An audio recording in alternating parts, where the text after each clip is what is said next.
So let's talk about your engine truss, engine mount, the weldment assembly here. You want to take a close look at this, and you want to make sure that, you know, obviously everything's secure. Oftentimes you'll find cables and whatnot that, you know, take this metal cable right here. Obviously it's not hooked up, it's just hanging there during maintenance. But oftentimes you'll see these can be resting on the metal piping.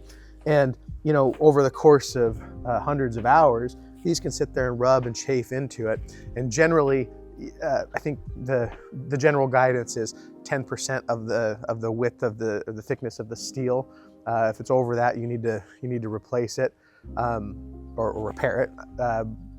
But in this case, you know, definitely take a close look when the engine comes off. That's when you want to really look at them, and, you know, you might consider at least sending it out for paint, sending it out for repair, or even replacing it. As a distributor for aerospace welding, which is a division of Hartzell Aerospace Welding, Hartzell family of companies, we can broker a repair for you, so we can handle that.